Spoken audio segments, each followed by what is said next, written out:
사랑하는 우리 캔코 선교의 지체 여러분, 오늘도 말씀 한 대의 시간 창세기 36장 말씀 속으로 들어가고자 합니다. 오늘도 말씀 먼저 한번 읽어보시고요. 본문 속에서 하나님이 우리에게 주시는 그 뜨거운 영적 진리를 발견해 나아갔으면 좋겠습니다. 먼저 한번 창세기 36장 읽어보시죠. 읽는데 힘드셨죠? 오늘 에서의 족보입니다. 우리가 읽지 않아도 되는 내용 같이 느껴지는 본문이죠. 그러나 실제로 너무나 중요한 영적 진리가 숨겨져 있는 에서의 족보입니다. 오늘 에서 족보 디테일하게 다 다루진 않고요. 이 전체의 의미를 좀 잡으면서 우리 영적 의미 한번 잡아봅시다. 먼저 여러분 에서 족보를 기록이 되어 있는데 읽으면서 어떤 느낌이 드십니까? 아마 지나갔던 내용이 많으실 건데 이제 마음 잡고 읽어보셨다면 에서 대단한 인물이라는 것이 아마 피부로 느껴지실 것 같습니다. 그래서 정말 자수성가형 인물일 뿐 아니라 한 집안을 제대로 일구었고 나아가 자손 대대로 멋진 가정을 일구어가는 주축돌이 되는 인물로 오늘 묘사가 되고 있죠. 그래서 대단합니다. 오늘 족보를 읽으셨지만 전부 족장이 되어갑니다. 그래서 여기에서 족장이라는 것은 오늘날 우리의 언어로 표현한다면 왕이라고 표현해도 과언이 아닐 것이에요. 자녀들 그리고 이게 결국 이렇게 족보를 걸쳐가면서도 전부 다 멋진 인물들로 이름이 남게 되죠. 나아가 이제 읽어보시다가 어느 부분도 눈에 띄셨을 건데 온천에 대한 얘기도 나오고요. 오늘날 표현하면 기업형 자수성가한 인물까지 등장을 하는 인물이죠. 참 대단합니다. 그러나 에스는 하나님의 손에 잡혔던 인물이 아니거든요. 로마서로 넘어가게 되면 버렸다라까지 얘기할 정도로 하나님을 선택하지 않은 자녀입니다. 그런데도 에서의 족보는 그 어떤 족보와 비교할 수 없을 정도로 화려하고 멋지고 성공한 자들의 이름이 기록이 되고 있죠.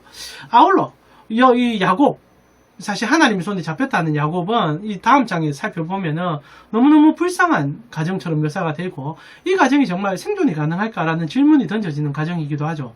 가족 전체가 싸우고 결국 동생을 팔아버리는 가정으로 묘사되는 모습이 등장합니다. 도대체 어느 쪽이 하나님을 진짜 믿고 있고 하나님으로 복을 받은 민족인지를 착각하게 만들어주는 게 오늘 36장의 기록이기도 하다는 거죠. 그러나 우리도 이런 생각을 할 수 있지만은 이 성경을 처음 받았던 1세대 이스라엘 백성들의 입장에서는 더욱더 괴리감과 충격으로 다가올 것을 여러분 염두하셔야 됩니다. 아시다시피 오경은 물론 여러 가지 저자설에 대한 의견들이 분분하긴 하지만은 가장 중요한 핵심은 모세가 하나님으로부터 직접 들어 전달해준 의견이 있다는 것은 여러분 부정하지 않을 것 같습니다.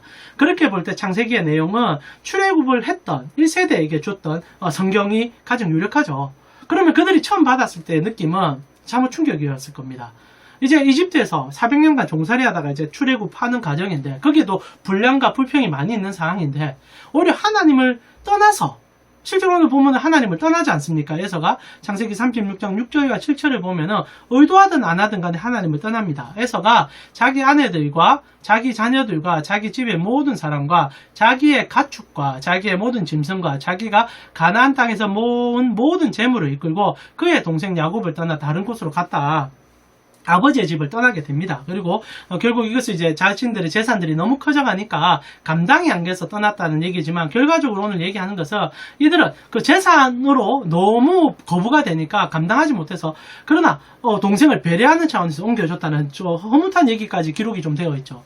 정말 멋진 인물로 묘사가 되지만은 참 1세대 이 처음 받았던 인물들에게는 굉장히 씁쓸했을 것 같아요. 하나님을 따른다는 것이 어떤 가치인지 그리고 무엇을 설명해 주는지에 대한 질문을 던질 수밖에 없는 오늘 족보 얘기라는 거죠. 자, 여기서 우리가 질문하게 됩니다. 그리고 36장에 서게 되면 우리는 같은 질문을 하게 되는 거죠. 진짜 하나님 앞에 복 받는 게 무엇인가? 그리고 하나님의 사랑을 받는다는 것이 무엇인가? 여기에 여러분과 저희의 의문이 던져져야 된다는 거죠.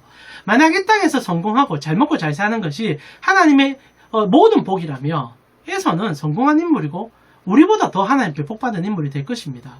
그러나 그게 아니다라는 것이 성경이 우리에게 전달하고 싶은 얘기라는 거죠. 진짜 복이 뭡니까? 하나님이죠. 아무리 우리가 이 땅에서 잘 살고 이 땅에서 누린다 하더라도 이 땅에서 끝나버립니다.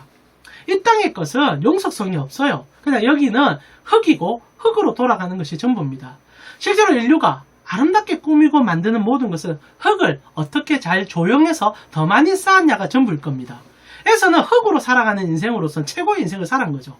그러나 한 가지가 빠지죠. 영원, 영생, 그리고 하나님의 숨결이 빠져 있는 겁니다. 이것이 하나님이 던져주고 싶은 질문인 거죠.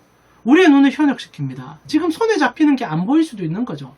그러나 야곱이 그렇게 찢고 뽑고 그리고 실제로 망가진 것처럼 되어 있지만 지금 400년이라는 시간이 아니 더 많은 시간들이 흘러서 결국 이스라엘 백성들에게 질문합니다.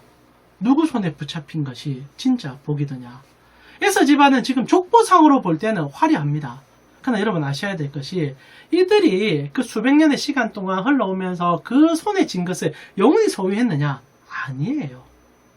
물론 가나안 토착인들이 되어갔지만은 특히 오늘 여러분과 제가 읽었던 본문 중에 한 집안의 얘기가 또 나오죠. 에서의 집안 중에 한 자녀가 나오는데 유명한 아들이 나옵니다. 누굽니까? 12절에 보니까 에서의 아들 엘리바스의 첩 딥나는 아말렉을 엘리바스에게 낳았으니 이들은 에서의 아내 아다의 자손이다. 아말렉 자손이 나오죠.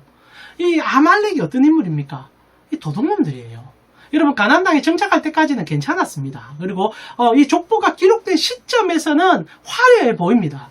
그러나 그들은 이스라엘 백성들이 출애굽하니까 그 뒷국물이 짜다다니면서 물건만 훔치고 그리고 지배할 정도로 쫓아다니면서 미워하고 시기하고 질투하고 그래서 나중에 하나님이 분노가 폭발하셔서 이 에서의 자손들 중에 특히 아말렉은 내가 진멸하리라 라고 얘기할 정도로 이들은 굉장히 저질이 되어버립니다. 여러분 물론 살아가다가 뭐 그런 저질이 된다고 해서 우리가 뭐 이런 평가를 내리고자 하는 게 아니라 이 땅에 발을 붙이고 이 땅에 모든 것에 소망을 둔다면 결국 허무할 수밖에 없다는 거죠. 잠시 눈에 보이는 것이 화려하기에 우리를 현혹시킵니다. 나아가 여러분과 제가 이 짤막한 인생을 살기 때문에 더욱더 속을 수 있습니다. 그러나 만약 진짜 여기서 우리 인생의 모든 것이 끝나버린다면 우리는 에서를 쫓아가야 돼요. 에서를 전부로 삼아야 됩니다. 그러나 믿음으로 우리가 눈을 들 때 무엇을 보게 됩니까? 결국 영원한 곳을 향하여 나아가는 우리 신앙의 여정의 발걸음을 보게 되죠. 지금 야곱은 지지고 볶지만은 한 번은 붙잡고 있습니다. 하나님. 결국 어떤 일이 일어납니까? 야곱의 집안에 요셉이라는 아들이 태어나서 이스라엘만 살리는 것이 아니라 이집트를 살리고 온 세상을 살리는 인물이 등장하기 시작하죠. 여기서 끝나지 않는다는 겁니다. 여기서 모든 것이 평가되지 않는다는 거예요.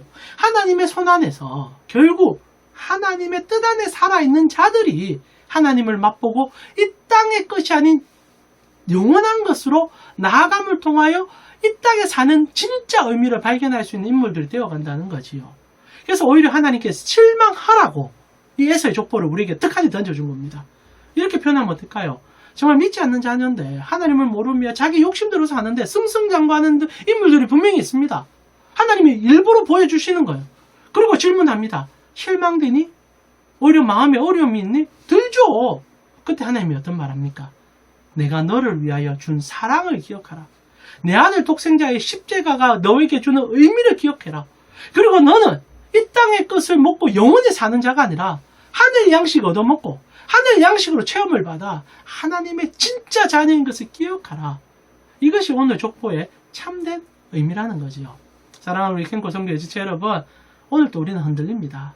눈앞에 보이는 에서의 자녀들이 승승장구하는 것이 우리에게는 아픔으로 다가옵니다. 그러나 놓지 마십시오. 하나님께서 여러분을 붙잡고 계십니다. 여러분의 영원한 생명으로 주고 계십니다. 그 은혜가 만족스러워질 때 이 세상의 에서와의 비교가 아니라 하나님과 나와의 관계 때문에 행복함을 느낄 수 있는 성도가 될 수 있다는 거죠. 실제로 시편의 대부분의 기도가 에서의 마음을 가지고 기도한 기도들이 많습니다. 한번 읽어보셨으면 좋겠는데요. 시인들이 이런 얘기하죠. 세상 바라보면 억울한 거예요. 하나님을 따르는데 자기는 계속 실패하는 것 같고 망하는 것 같아요. 근데 그가 언제, 시인들이 대부분 언제 회복이 되는 줄 압니까? 하나님 전에 앉아 예배 드릴 때 진짜가 무엇인지를 분별해내고 오히려 초월해 나아가며 하나님의 뜻 안에서 영생을 사모하는 삶으로 나아갈 수 있었다는 거죠. 세상이 우리를 속이고 있습니다. 진짜 속이는 거라고 생각해요. 흙은요, 아무리 많이 퍼도 흙입니다. 지금은 너무너무 좋아 보이죠. 그러나 그거 찰납니다. 이런 말 하니까 도인같이 느껴지기도 하지만은 사랑하는 우리 캔고 성교 여러분, 진짜 무엇을 사랑하고 계시고 무엇을 쫓고 계시는지를 질문하셔야 합니다. 하나님은 오늘도 우리에게 에서를 보여줍니다. 여러분의 에서는 시험거리입니까? 아니면 내가 진짜 하나님을 사랑하고 있음을 다시 한번 확인하는 증명거리입니까? 그 은혜 속에 서 있으므로 하나님만 바라보시고 하나님께 나아가 진짜 삶의 의미를 회복하는 여러분 되시기를 기도합니다.